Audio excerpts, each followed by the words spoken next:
Morning to you all.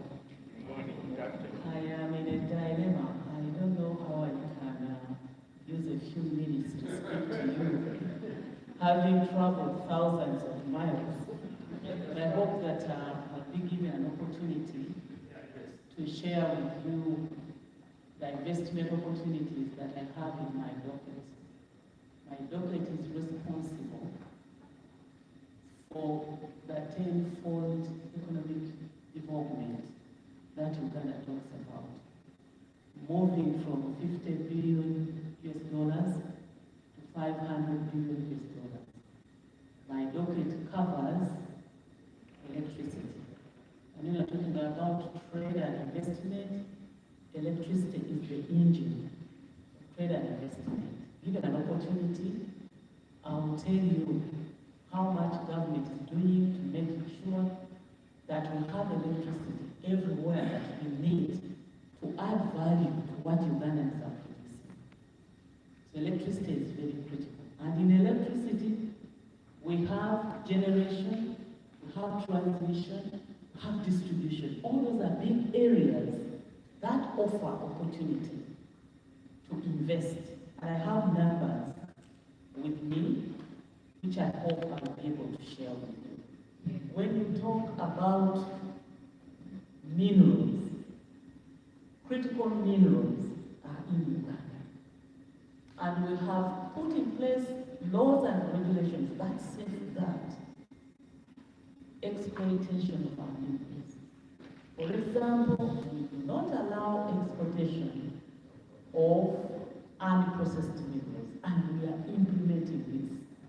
We are seeing refineries mushrooming coming up that require electricity. Value addition in minerals requires stable and affordable electricity. And recently we opened up a very big gold refinery in Busia, where the president was the chief guest, and touched his first 1 kilogram bullion block of 99.99% level of purity of gold. And we are safeguarding exploitation of unprocessed minerals. We have data on that. When you talk about clean energy transition, then you come to these critical minerals, which facilitate, for example, solar energy that needs battery storage for stability of the grid, lithium, which is in Uganda, cobalt, which is in Uganda, and copper are critical minerals to this. Then oil and gas. We have fought with the world to allow Uganda to exploit our petroleum potential. And I have the levels of development we need, upstream, midstream, the critical midstream infrastructure like refinery, and the East African crude oil pipeline that is going to export 230,000 barrels of crude oil every day. Then the refinery that is going to refine 60,000 barrels of crude oil every day.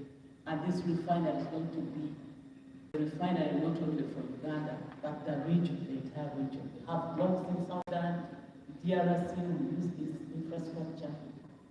We are progressing very well. Then this oil comes with gas, about 600 billion cubic feet of gas expected. And I've already issued licenses to CNOC, which is developing Kingfisher, which will generate 40,000 barrels of crude oil every day. We have gas. We have associated gas coming from the refinery itself. And our move is to make sure that we reduce cutting down of trees in search for firewood and charcoal to using, at least using liquefied petroleum gas. We will see a reduction of 25%. So, and we will have gas cylinders manufactured in Uganda. And government has already signed an offtake agreement to offtake 500,000 gas cylinders every year to distribute to Ugandans. So the sector is very wide, and we have tried to make sure that we shorten processes of, for example, getting a license, a concession in the minerals. You don't have to look for my face, you have to apply online, you don't have to see me, and the minister is in charge of issuing permits to reduce on the fruit stand. Talk about people who have been cheated, it is in my ministry, where people sell fake gold, where people present fake licenses. So we have tried to make sure that we go online and we do everything online to reduce on this menace. It is, alas, when you hear about how much people lose, and they are quick to give money. Somebody brings a little, piece of gold, and you test it, and it is real gold, and then promises to bring now the big volume, and brings the big volume, and you take it, and it is fake. It is terrible, but we are trying to make sure that we sort it out. We are not an opportunity and be able to give you more information. But there was a question on our board, which Mr. Kaimba answered very well. I just want to add one thing, that we are emphasizing value addition onto our products so that we can make market. We are widening our market. The president has reached out to the ruler of United Arab Emirates, and we are widening the market for Uganda. I don't want to mention other countries that are coming up. If you are pushing us away from AGOA, doors are being opened. We have to intensify on the quality of our foods. Our foods are the best on the continent, whether you like it. Our food is the best in the world. Our minerals are the best in the world. Iron ore, gold, they are the best. Lithium, they are the best. So, with value addition, we shall not feel anything being thrown out of AGOA, which we negotiated, with the Ugandan president negotiated. So we are widening relationships, we are diversifying so that we remain stable, and Uganda's economy, believe it or not, is growing better than those big economies. We are growing now at 7%, and we are targeting to grow much more. And I want to appreciate all of you who have really thought about coming back home. And like I've been saying every time I come to UNAA, I am sincerely committing myself for whatever collaboration that can make you and me be proud of Uganda, and our doors are open. Thank you so much, our panelists. I've listened to you, and I've also learned a lot. We need to do much more on land issues. We need to get much more information on the reforms that we are doing in the Ministry of Land. Both you and me are cheated in matters of land, even those at home. Keep on complaining. Multi-titles. Ministry of Lands is really working very, very hard to make sure that we do reforms that can do away with fake land titles. Thank you so much. I hope I have given you a few words. I appreciate the time. Thank you so much. God bless you all. Thank you very much, Honorable Minister. I know we needed a lot more time than that, but this was just to be kind of like an icebreaker, yeah? We're still here together. People will definitely reach out to you to have one-on-one discussions. Again, a very big thank you to our panelists. Please give them a round of applause. And prior to, we were supposed to have the PSST address us because of time challenges. So we had a recording, and so right now we're going to listen to what he had to say. shortly after that, and then we should be able to get in for lunch. So in a few minutes.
All the protocols as we observed. I'm very delighted and it's an honor to be before you today at this Titan forum. I bring you all the warm greetings from the government of Uganda, in particular the Ministry of Finance, Planning and Economic Development. And I would like really to appreciate the organizers of this because it's coming at a very critical time where we want to have the steadfast role of the diaspora, the people in the diaspora who are continuing to play a very critical role in advancing our nation's growth. I wanted to begin by speaking about Uganda's ambition. Our ambition now is to grow the economy tenfold. We would want to see Uganda growing and expanding the size of the economy from the current $61 billion to about $500 billion in our generation before 2040. It sounds as if it is lunacy, madness, but we are not going to be the first. And I want to assure you that if we all came together, this is a saleable journey, and I'm going to show you why. Of course, this ambition we are having is targeted to grow 4 key areas, to drive growth from 4 key areas: agro-industrialization, mineral beneficiation, tourism, and science, technology, and innovation. We have summarized this as the ATMs. The ATMs, we all know the ATM. Usually when somebody says ATM, what comes to our mind is money, but drawing money in most cases, drawing money from the teller machine. But as we all know, you can't draw money from where you did not deposit. We must save and invest in order for us to get there. So our ATMs and the areas that we think, if we invested in them right by all the stakeholders, the private sectors, we know they are the drivers of this economy. But with the government playing also its role, we can easily grow this economy tenfold. So there's ATMs and the agro-industry, tourism, mineral beneficiation, including our oil and gas, and then science, technology, and innovation, which is a multiplier sector, including IT and the creative industry. This is not a government ambition that we are going to be a government to grow this economy. We want everybody to get involved, and we are incentivizing everybody. And in this particular case, the diaspora is going to be very critical because your remittances which you bring into the country are helping us to invest in some critical areas, but also to stabilize our shilling. last year, you sent home a total of $1.5 billion in diaspora remittance, and but it is growing at just about 4%. We could easily emulate countries like Kenya, like Ethiopia, Egypt, whose growth rate of the diaspora remittances is double digits, and I will show you how this could be done. So we are also looking at which bankable projects can be put in your before you, so that you can be able to understand where the return on investment is good.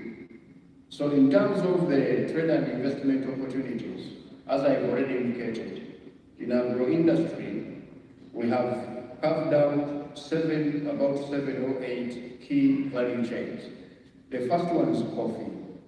As we are aware, coffee is our major export, a pro-people export. Okay, it might not be the one which is earning most of the foreign exchange now. Number one foreign exchange earner is now gold, but as we know, gold is not as democratic as coffee is. Coffee is broad-based. It is in many families across the country. This last year, ending June 2025, coffee fetched Uganda $2.2 billion. It is the first time in the history of Uganda that it crossed the $1 billion mark, and actually doubled that mark as well. So it was a double record. But it was on account of both the increase in price of coffee, which means that it fetched more value, but also an increase in the quantities produced. We are now targeting how do we add more value on coffee. So the coffee value chain, right from research to the markets, is going to be critical. There in the United States, even this morning we've been discussing, I'm leading a team with Ambassador Adonia, the President appointed us to lead a negotiation with the government of the U.S. We have been engaging the leaders of the U.S. through the ambassador here. Now we are destined to initiate negotiations to see how we could allow our coffee, especially value-added roasted coffee, to access the market of the U.S. duty-free or tariff-free, contrary to the 15% tariff which is being proposed by the president, the authorities there. We are in very good position now to advance these conversations. So coffee is number one value chain. Number two, we have the fruits. You know, we have very good tropical fruits here, which we think when we add value to them, we can also earn much more money. We have also vanilla, a very good value chain, and very well also received there in the U.S. market. We are now earning about $4 million from vanilla, but we could easily grow this tenfold in a very short time if we support it in terms of processing, value addition, branding, quality assurance and standards, and so on.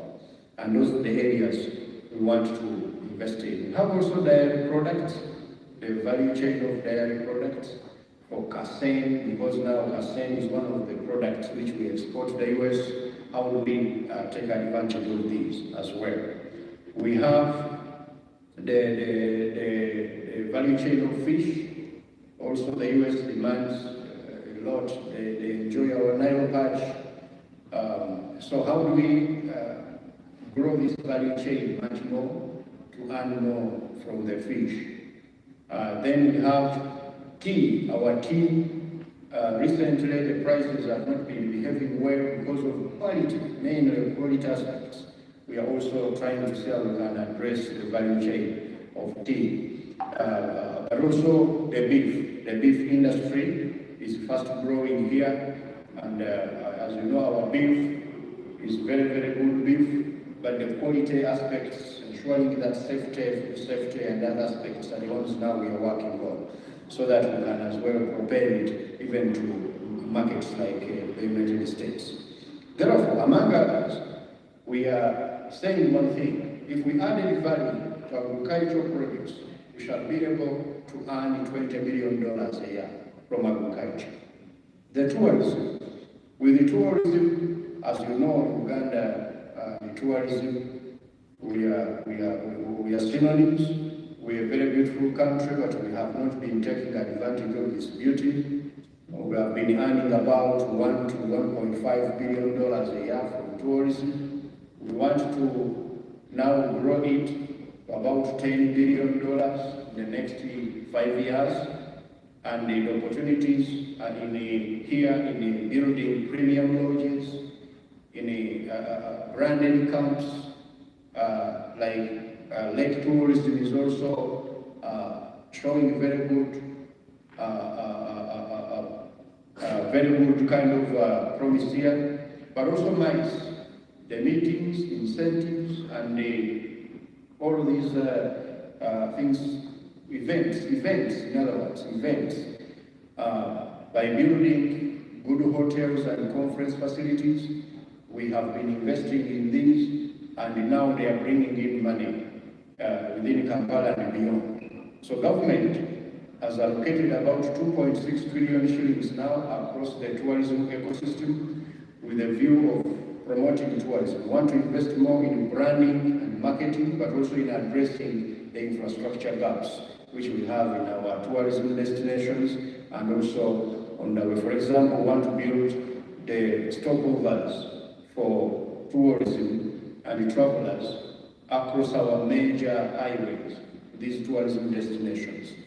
Then, and in that tourism, we think by 2040, tourism can easily bring in about $50 billion if we work on these various aspects we are working on. The other is manufacturing and industrial parks. Uganda has introduced a total of 31 new products to our export basket in the past 15 years. We think that if we could add on the industrial park infrastructure and get some of you who have this money, because now most of these products are being produced by the Chinese and the Turkish and other foreigners who come in, and they are taking full advantage of the various incentives government is providing.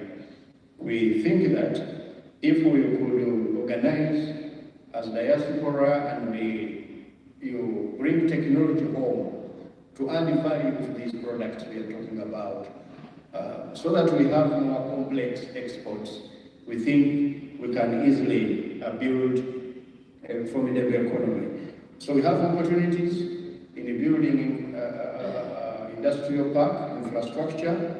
We have also opportunity in building warehouses, in building factories, because now we want what we call plug and play industrial parks. We could easily incentivize. You ask for any incentives you want, free land. We can give you cheap electricity. We can as well provide tax waivers for up to 10 years, and then you set up this infrastructure, which is being sought after very, very quickly, and you take advantage. In a pharma, in light manufacturing, in agro hubs, we can all take advantage of all these. Now, the other one is the minerals now. The aim is for the minerals, including oil and gas. Apart from the oil and gas, as you know, we have gold.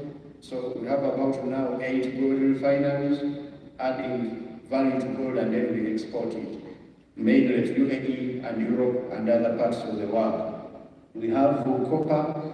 Our copper in Chilembe is back, copper and cobalt for this. And when you look at the way the world is moving, decarbonization, electrifying everything which is electrifiable, this is an area with a tremendous opportunity.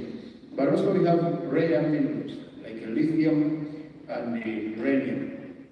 These are needed in battery making for vehicles, for EVs and so on. We have them here, and the other rare earth, as well as the iron ore. All of these minerals require people who are hunting for opportunities to come and add value to them.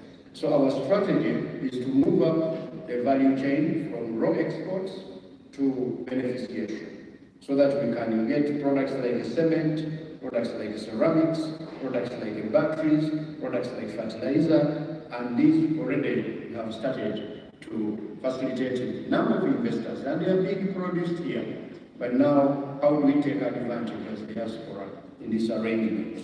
The oil production is on track. Next year, we expect our first oil. We have advanced very well on our East African crude oil pipeline. We are also in advanced stages now of issuing the final investment decision for the refinery, the 60,000 barrels of oil we are going to process every day on our refinery, which already we have gotten an investor from the UAE. We are going to partner with and develop this area. A number of opportunities which were reserved for the local investors, for Ugandans in other words, like you, in the oil value chain. You can just contact UNAA, our oil company, as well as the PAU, the Petroleum Authority of Uganda, who's our gatekeeper on ensuring that local content is addressed. This is an area which is going to be very lucrative, and we expect about $25 billion going forward in both minerals and oil and gas per annum by 2040, up to 2040. We have also now the S is science, technology and innovation, an area which is up and coming and very vibrant. It is changing our economy. The innovators are doing a good job in pharmaceuticals, in EVs. There are now a lot of, especially motorcycles here, produced here in Kampala, which are electric, and beyond assembly, real production of key components of these motorcycles. Our killer motor is also in very good advanced stages of commercializing the production of buses. We have the areas of medicines. Those who are working on that research are commercializing very, very fast. So it's an area which we think it's going to build a new knowledge economy for Uganda and help us to leap forward quite easily. With that, you add on digitization. Institutions which digitize Uganda are very much welcome. We are digitizing government, we are digitizing the private sector, the e-commerce, we talk of now here in government, e-procurement. We have digitized before our financial system. We have digitized now even government operations. And we want to see, and the good thing, most of these now services are provided by younger Ugandans. So the science, in technology and innovation is a key area. On that, I can't forget the creative industry. Those younger people who have talents, they are able to produce different property, intellectual property, kind of innovations. We support them. They asked us for three things. The law, the copyright law is now under review by Parliament to protect fully our innovators, but also our creative industry. They also asked for a revolving fund from government so that they can be able to use this money to facilitate their talent, as opposed to getting money from commercial banks, which have been giving them very expensive loans and they can't break even. And finally, they also asked for a home, a Hollywood of sorts, and we are purchasing that this year. We have the money in the national budget, about $10 million to start off the whole kind of the common user facility with the studios, with the all of those facilities which artists need. Then finally, we have the enablers. The enablers are the infrastructure. In the energy, we have now about 2,000 megawatts of electricity. We are using half of that electricity, the half is yet to be transmitted. So we are investing heavily in transmission lines to take electricity to the growth centers. But also we have the renewable demands, renewable energy, demand for renewable energy. This is where the opportunity is for people like you in the diaspora. Come home, invest in renewable energy, in solar, in geothermal, even nuclear. You can work with government, because the future, the near future, is going to look for those places with the clean energy. As you are aware, with the decarbonization agenda going on in the world, those places that do not have renewable energy will have to relocate plants. Because unlike the data energy which you can put in a container and transport to say Japan, or to China, or to Korea, you can't easily, like now, those coal and other fossils, they could easily put petroleum in a truck and take. But with the new world, you will have to find where the renewable energy is, because it can't easily be transported. So those of you who really want to invest for the future, renewable energy is one of those areas. Then digitalization and the BPOs, ICT, business process outsourcing park is being built.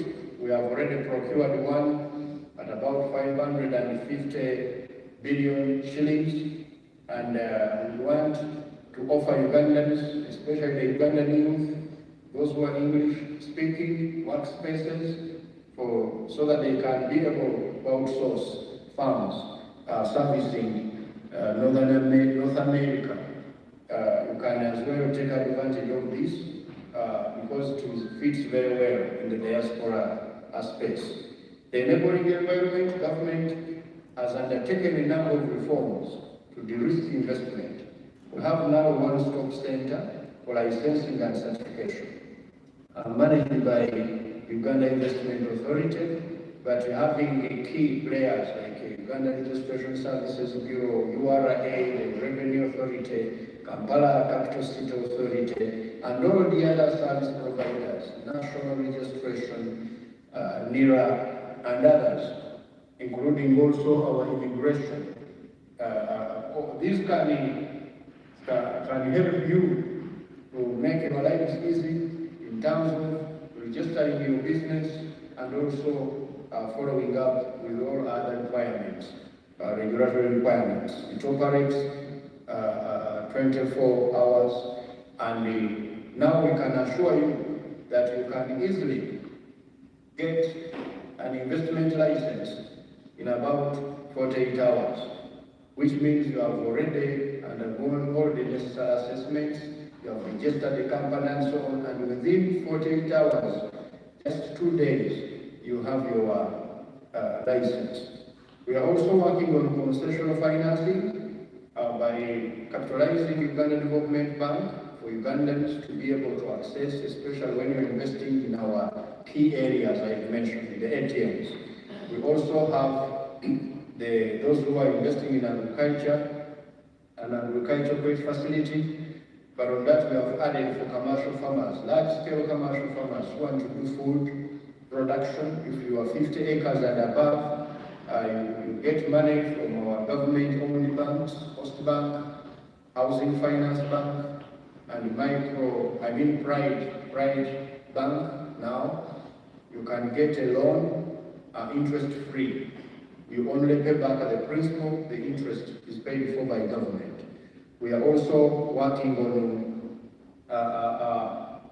the export guarantee scheme, We have a facility now which we are beginning to implement in the World Bank. It's World Bank funded, and it's going to help the manufacturers, especially those who add value to our agricultural minerals and other products, to export.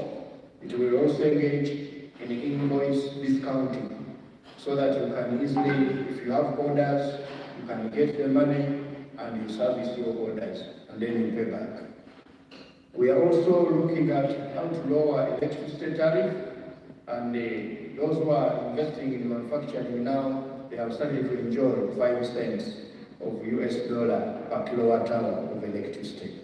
IT, we are cutting the cost of internet is reducing. Now in this region, I want you to check, you will find that we are beating giants in the cost of internet because of the investments we are making, and in the near future, we want to see more of these costs going down. Finally, as a call to action from me, I call upon you, the diaspora, to move from remittances to equity, to form diaspora syndicates, targeting agro-processing, targeting tourism, targeting BPO ventures, targeting industrial park infrastructure, and be able to create more value for both yourself, but also for the country. Government, I am making a commitment. On behalf of government, we are ready to match your efforts through first concessional financing, through the various avenues I talked about. We are also ready to co-invest with you in the industrial and tourism infrastructure, if you are ready to work in those areas. Trade access, we are also assuring you a facilitation for you to access the key markets where you can export. But also, we are committed to provide a predictable and transparent investment framework for you. Whenever you have an issue, please, this one I will make a commitment. Just let me know here, and I will be able to solve these issues in a record time. We are having the investment authority now in place. We have the Uganda Revenue Authority now is a facilitating entity for diaspora investors, instead of harassing you with the harsh assessment and enforcement.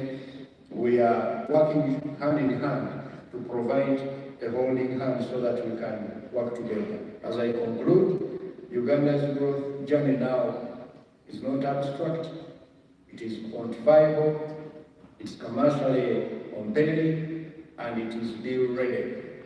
As diaspora, you have a unique role in bridging the capital, skills, and market gap.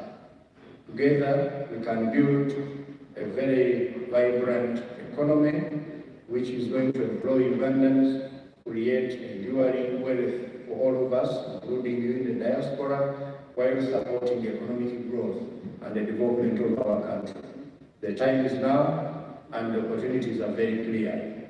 Please come and we exploit them together. I thank you very much.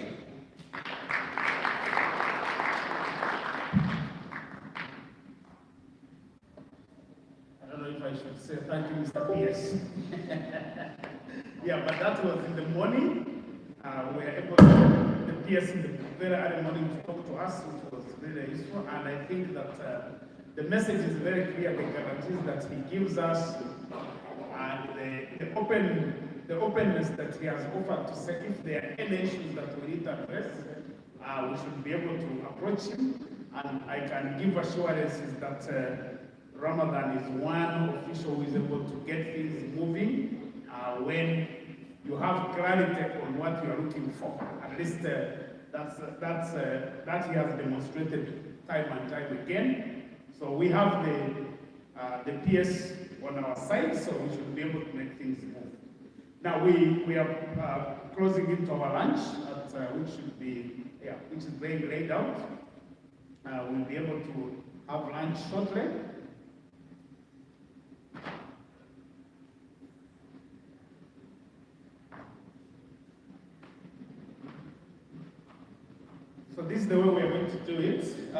we're going to do our lunch.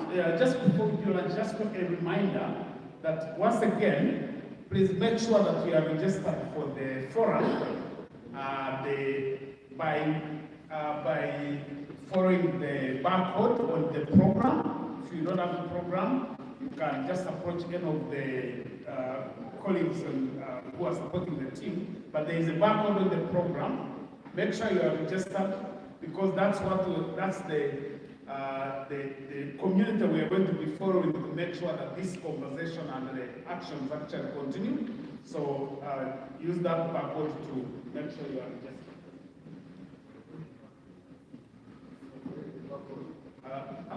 There is a program that has been distributed, so you'll be able to scan it, and it will give you the form for the registration.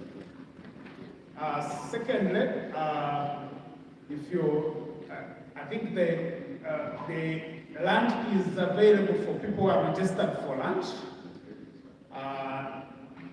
Lambert, you can confirm if everybody has to have this.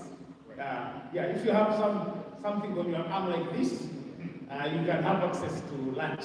Yes, okay. Yeah, I can see the minister is ready for it. Yeah. Thirdly, after the lunch, because we've created some time, after the lunch, we want to be able to visit the stalls, the exhibition room. There are very interesting things to see there.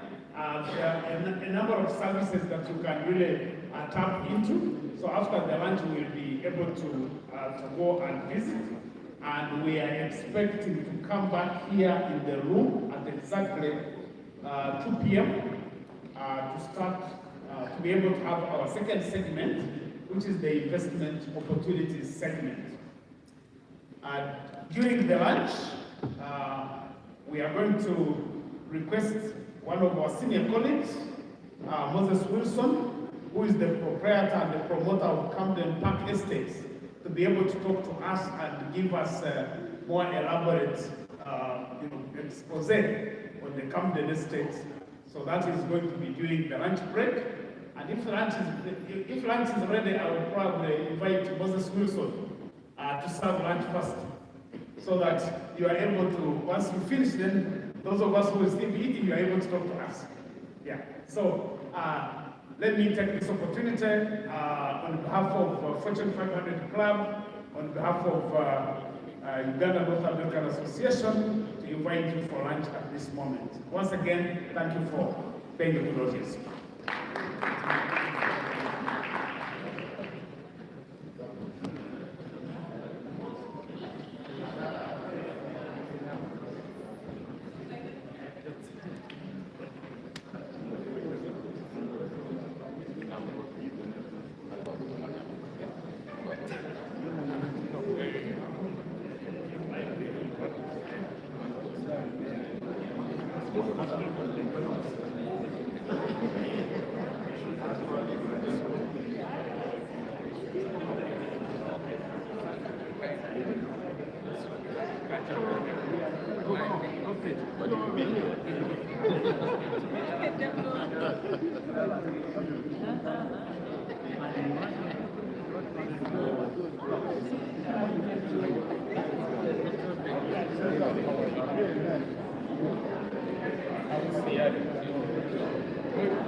All right, we'll be back after lunch.